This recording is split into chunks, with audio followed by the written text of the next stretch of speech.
habiendo hallado pontífice real, por él a Dios llegamos con libertad filial.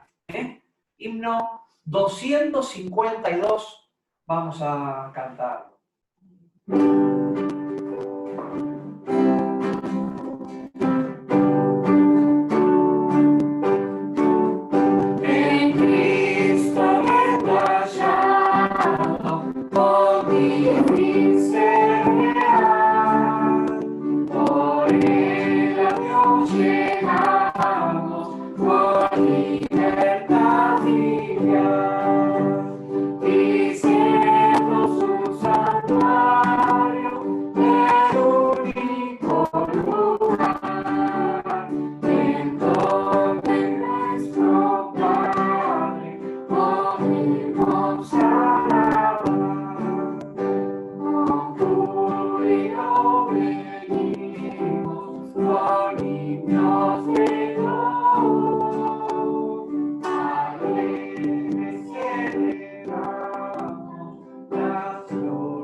Hermanos, oramos.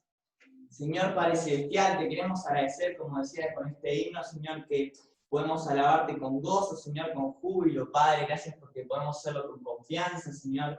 Gracias porque tenemos dentro de nosotros el Espíritu Santo, Señor. Gracias porque nos rescataste, Señor, del abismo, nos rescataste del hoyo, Señor, nos rescataste de ir al infierno. Y nos das la esperanza, Señor, de la seguridad, la fe, Señor, de que Jesús nos va a venir a buscar, Señor, de que tenemos morada en el cielo, Padre, y te agradecemos, Señor. Te agradecemos porque Jesucristo se humilló a sí mismo, Padre. Y te agradecemos porque mandaste a tu Hijo unigénito a morir en la cruz, Señor, y te obedeció, Señor, hasta muerte de cruz, Padre. Gracias porque te sirvió, Señor, en todo momento, Padre. Y gracias porque le resucitaste al tercer día, Padre. Gracias por esa esperanza, por esta seguridad que tenemos, Señor. Te queremos alabar con gozo, Señor, dar la gloria, la alabanza, Señor. En el nombre de Cristo Jesús. Amén. Amén.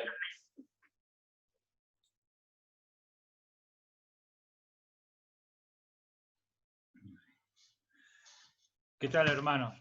Buen día. Vamos a leer en Lucas, al final del Evangelio de Lucas, capítulo 24, después leeremos en el Hecho de los Apóstoles, Lucas 24, verso 50.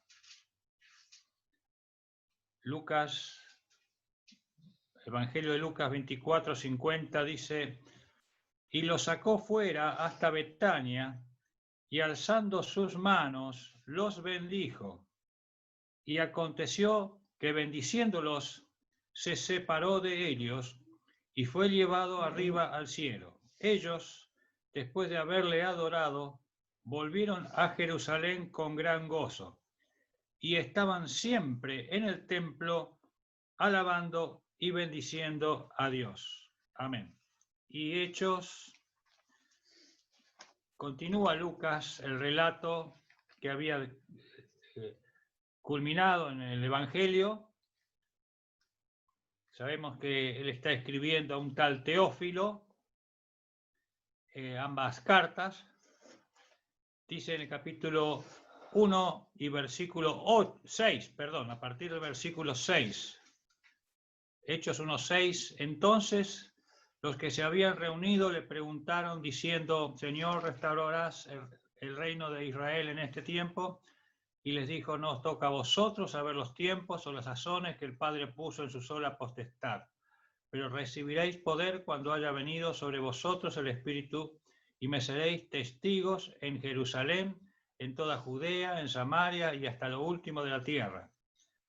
Y habiendo dicho estas cosas, viéndolo ellos, fue alzado y le recibió una nube que le ocultó de sus ojos.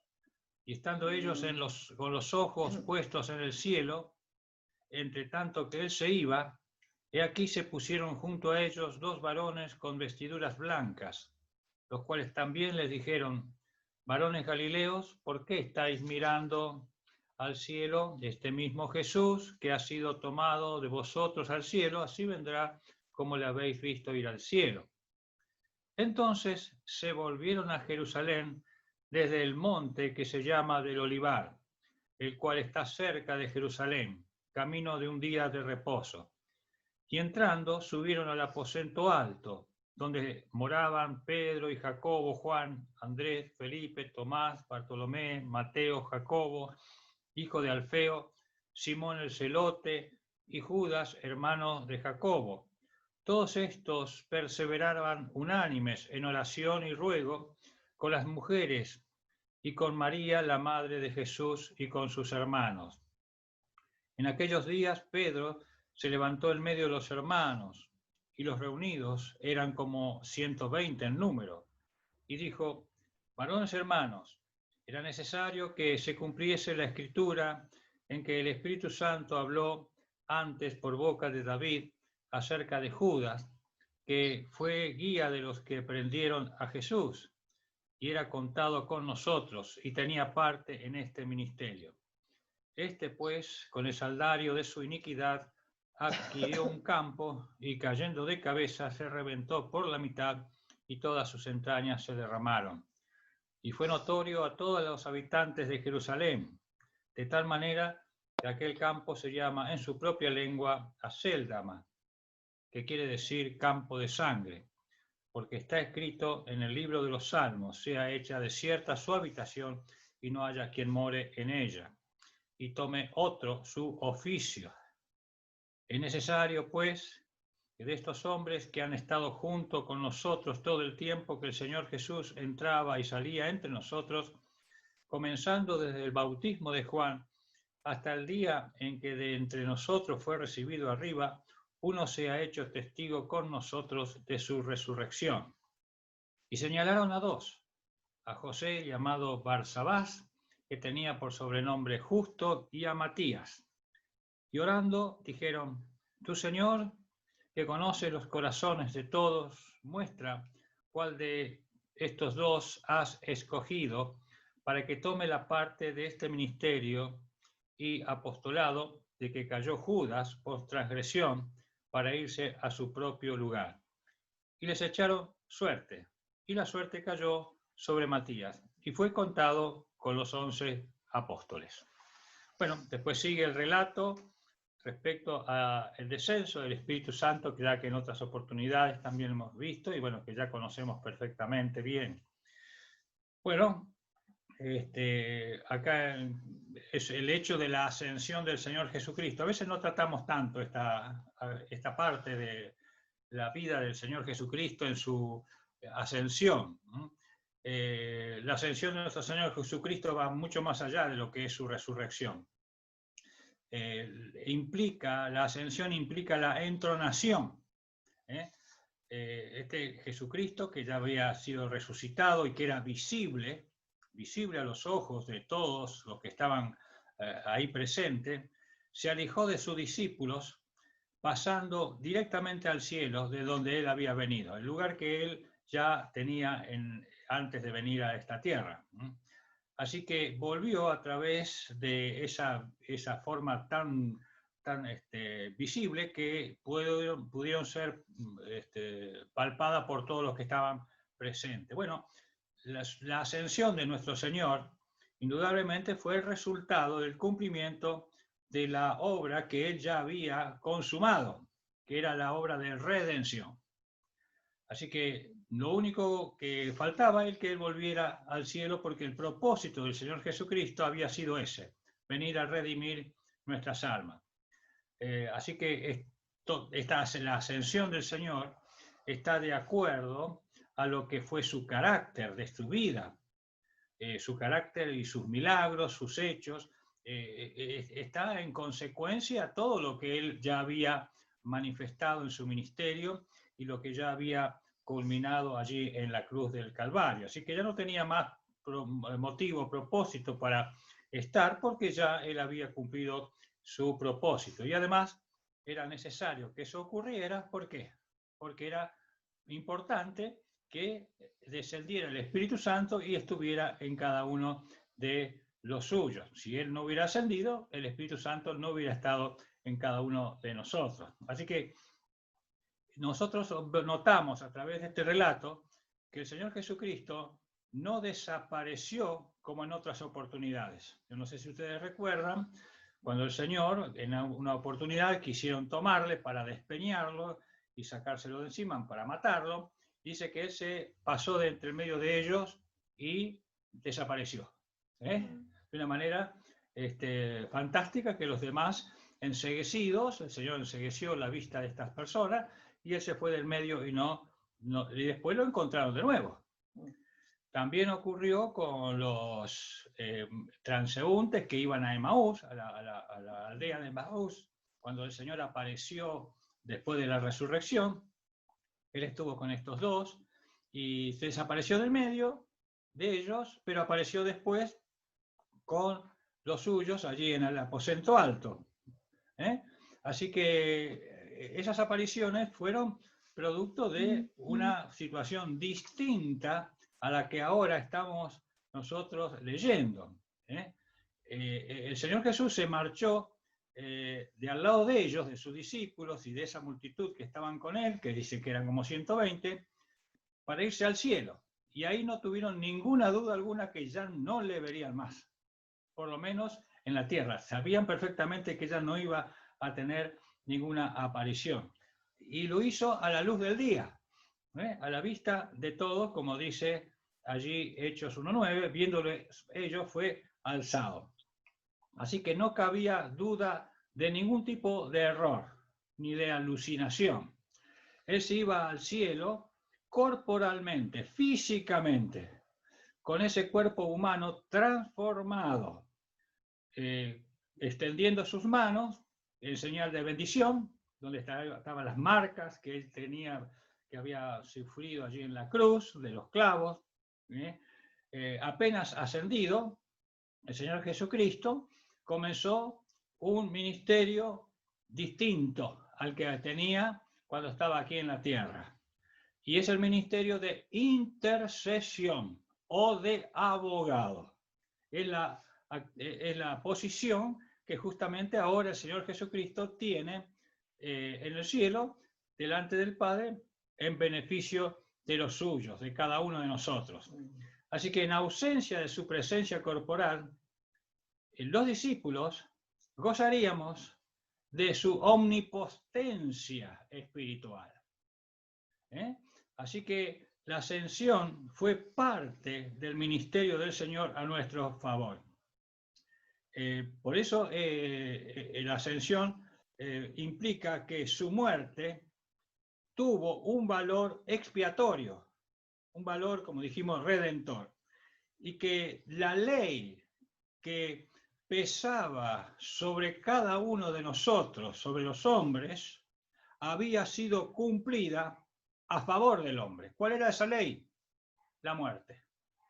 Él había aniquilado la potencia de la ley de la muerte sobre cada uno de nosotros. Así que el problema que se había suscitado y que el hombre había creado, que era el pecado, ya había sido resuelto, ya estaba resuelto.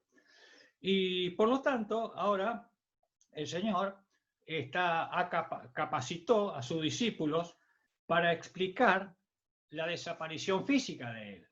Así que ellos estaban en esa situación de poder explicar la desaparición física del Señor. Más aún todavía, fue la antesala, como dijimos recién, para el advenimiento del Espíritu Santo prometido, que tantas veces prometió ya al final de su ministerio. En el Evangelio de Juan, nos habla mucho de esto y que dice, aún no había venido el Espíritu Santo. Todavía Juan escribía eso posteriormente a todo este acontecimiento que ya los discípulos habían visto. Juan dice, no había venido todavía el Espíritu Santo, porque Jesús no había sido aún glorificado. Así que era imprescindible su ascensión y su glorificación para que el Espíritu Santo descendiera.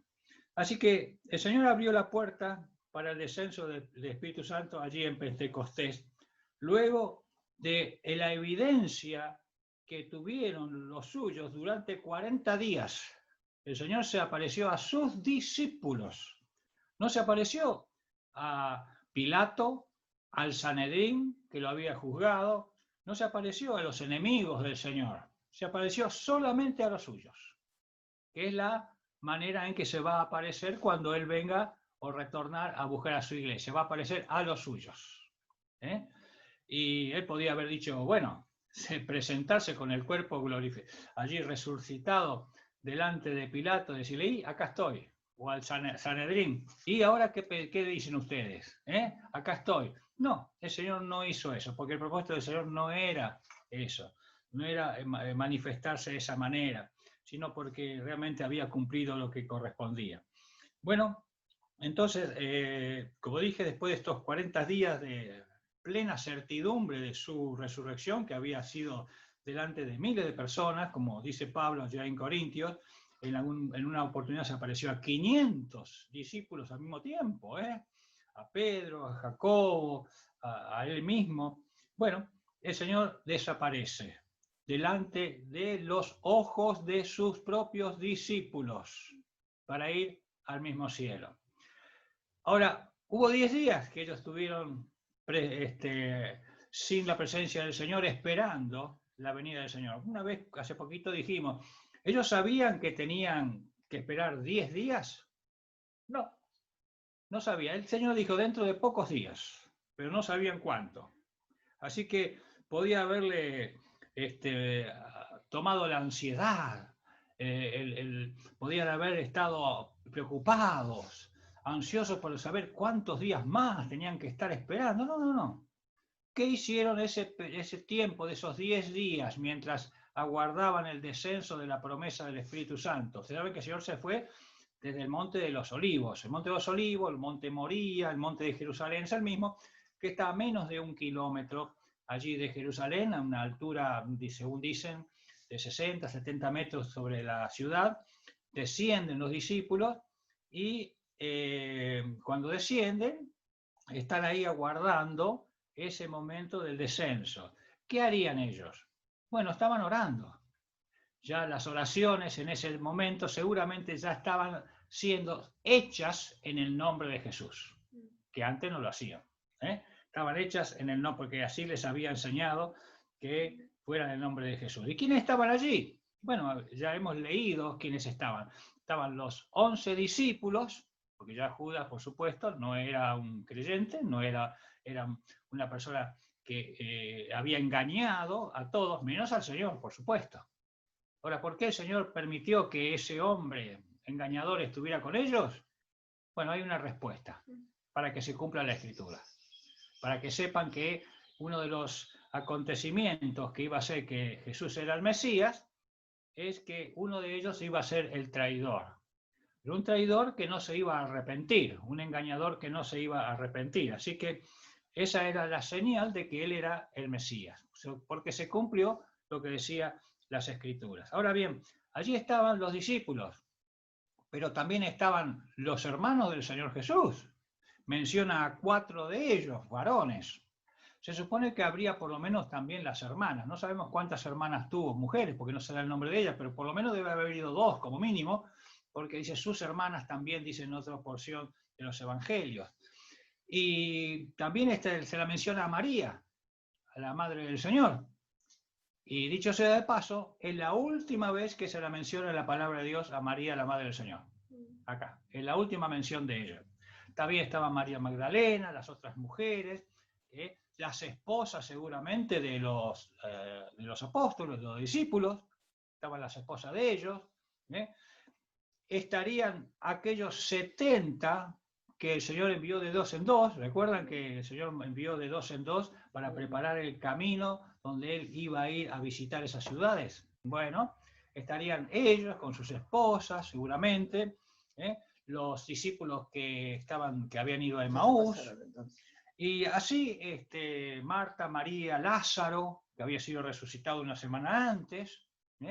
En total había unos 120, dice Lucas, aproximadamente en ese cenáculo, así que era un lugar bastante amplio, muy grande, para que albergar en ese lugar donde seguramente se había tomado la cena pascual, y que después el Señor anunció la cena a la que nosotros llamamos la cena del Señor, que es la que nosotros recordamos con este día, con este evento de su resurrección y su ascensión.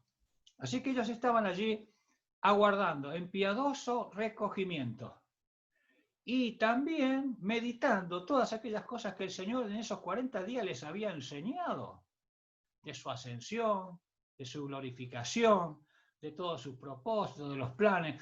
Qué retiro espiritual, ¿no? 40 días con el Señor, así que tienen que haber sido informados de todo lo que el Señor les estaba enseñando.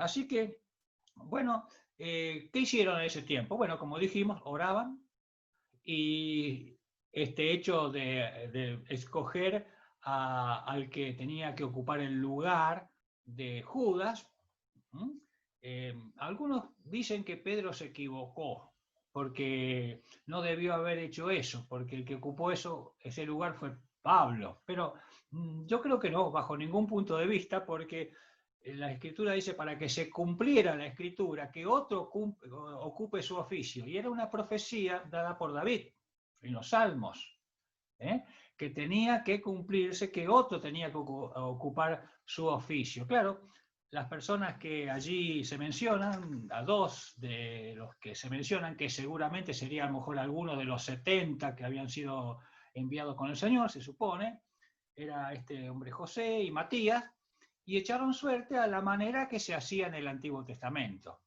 No nos aclara cómo era la suerte. Ustedes saben que hay una figura en el Antiguo Testamento del Urim y Tumim, que eran 2 piedras que llevaba el sumo sacerdote en el pecho y de la cual se oficiaba la suerte a través de esos 2 elementos. Ahora, si ustedes me preguntan qué significa el Urim y Tumim, hay una respuesta. No se sabe. No hay aclaración en la Biblia. Así que es una de las cosas que están ocultas. Así como es que echaban suerte, pero evidentemente el Espíritu Santo estaba en la tierra, pero no estaba en cada uno de los hermanos. Así que el Espíritu Santo no quiere decir que Dios se ausentó del mundo. Dios estaba como estuvo siempre hasta la época de David, del Antiguo Testamento, de Juan el Bautista, cuando la época del Señor Jesús en su ministerio. El Espíritu Santo estaba, pero no en cada uno. Por eso el descenso del Espíritu Santo marcó una etapa totalmente trascendental y distinta a todo lo que se había escuchado o visto anteriormente. Así que para el Señor Jesucristo,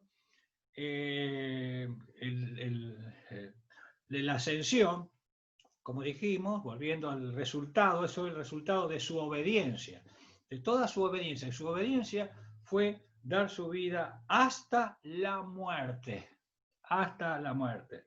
Por eso en Filipenses dice, por lo cual Dios también le exaltó hasta lo sumo, Filipenses 2:9. Esa porción tan conocida dice, le exaltó hasta lo sumo. Tal fue el resultado de su obra redentora. Así que los discípulos evidenciaron mucho más claramente lo vivido con el Señor al ver con sus propios ojos la ascensión del Señor Jesucristo. Si no hubiera habido ascensión, hermanos queridos, estaríamos nosotros sin representantes en el cielo. ¿Comprenden? Tenemos un representante, un intercesor, un abogado, alguien que dice, sí, el pecado produce la muerte, pero es aquí que yo pagué por ese pecado. Así que ya no hay condenación para los que estamos en Cristo Jesús. Ya no hay condenación. Así que, aparte, no solamente eso, nosotros estaríamos sin consolación. No tendríamos el consolador, no tendríamos la guía, no tendríamos la ayuda para entender las Escrituras, para proveernos de conocimiento. Si el Señor no hubiera ido a la casa de su Padre, como él solía decir, que nos estaríamos ausentes de toda esta realidad. Así que qué maravilla que el Señor haya regresado al lugar donde Él había venido. Por eso allí en Juan 14:3 Él habla del regreso a su casa. Así que el regreso del Señor Jesucristo al cielo, desde la tierra, es la expectativa también y la esperanza de la iglesia. Por eso Pablo en Romanos, si ustedes por favor toman nota de esta cita, 13:11, dice, nuestra salvación ahora está más cerca que cuando creímos, refiriéndose a la segunda venida del Señor. No es que la manifestación de la salvación, no es que tenemos que ser salvos cuando Él regrese, no, ya somos salvos, pero la manifestación de esa salvación se hará visible y estamos cada día más cerca. Así que todo el servicio, consagración, testimonio del creyente tiene relación con este día, de su ascensión y de su regreso. Por eso, hermanos queridos, este es un llamado a la comunión, a la consagración. El Señor dijo, he aquí yo vengo presto, vengo rápido. Desde allí que nosotros debemos guardarnos del mundo y de la carne, de la pereza, para no manchar nuestras vestiduras, como dice Apocalipsis. Y como dice también 1 Tesalonicenses, todo vuestro ser, espíritu, alma y cuerpo sean guardados irreprensibles hasta la venida de nuestro Señor Jesucristo. Hermanos queridos, vamos a participar de los símbolos. Obra de nuestro Señor Jesucristo como Redentor. También vamos a recordarle en su resurrección, en su ascensión y en esa actitud que Él ahora está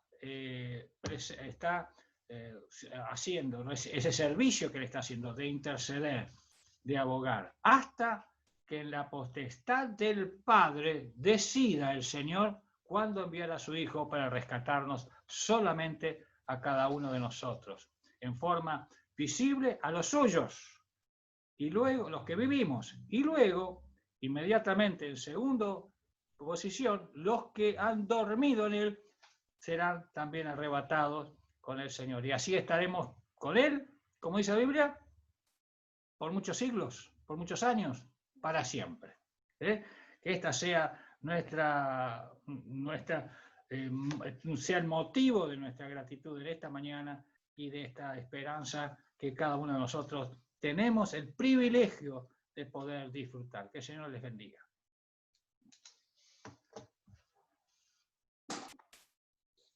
Oremos.